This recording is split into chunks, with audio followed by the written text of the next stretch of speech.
இசையமைப்பாளர் AR Rahman notice அனுப்பியிருக்கிறார். சமூக வலைதளங்களில் தன்னை குறித்து, தன்னுடைய திருமண வாழ்வு குறித்து அவர் பதிவிட்டிருந்ததை தொடர்பாக பல்வேறு கருத்துகள் அவருக்கு எதிராக, அவருடைய வாழ்க்கை குறித்த கருத்துக்கள் பதிவு செய்யப்பட்டிருந்தன. அந்த அவதூறு கருத்துக்கள் என்று பதிவு செய்து அவற்றை உடனடியாக நீக்க வேண்டும், இல்லை என்றால் 2 ஆண்டு சிறை தண்டனை வழங்கக்கூடிய வகையில் வழக்கு பதிவு செய்யப்படும், அவதூறு வழக்கு தாக்கல் செய்யப்படும் என்று எச்சரிக்கை விடுக்கும் வகையில் ஏஆர் ரஹ்மான் தரப்பிலிருந்து நோட்டீஸ் அனுப்பப்பட்டிருக்கிறது. குறிப்பிட்ட வலைதளங்களுக்கு, யூடியூப் உள்ளிட்ட சமூக வலைதளங்களுக்கு நோட்டீஸ் அனுப்பப்பட்டிருக்கிறது.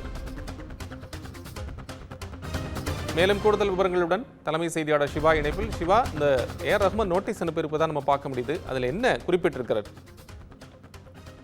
கோபால், மனைவியை பிரியக்கூடிய பிரபல இசையமைப்பாளர் ஏஆர் ரஹ்மான் குறித்து சமூக வலைதளங்களில் வெளியிடப்பட்டுள்ள வீடியோக்கள், கட்டுரைகளை உடனடியாக நீக்க வலியுறுத்தி சம்பந்தப்பட்ட சமூக வலைதளங்களுக்கும் யூடியூபர்களுக்கும் ஏஆர் ரஹ்மான் சார்பில் நோட்டீஸ் அனுப்பப்பட்டிருக்கிறது.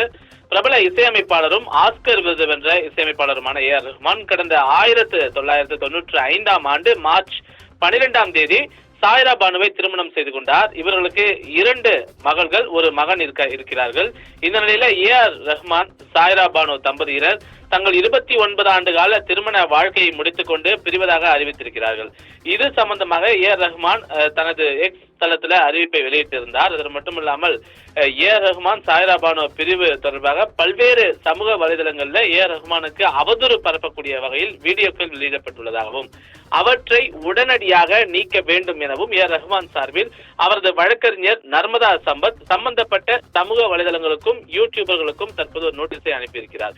அந்த நோட்டீஸில் சமூக ஊடகங்களில் அவதூறு பரப்பும் வகையில் உண்மைக்கு புறம்பான தகவல்களுடன் எழுதப்பட்டுள்ள கட்டுரைகள், சிலர் கற்பனையில் அளித்த பேட்டிகள் போன்ற அவதூறு வீடியோக்கள் வெளியிடப்பட்டுள்ளதாக கூறப்பட்டிருக்கிறது.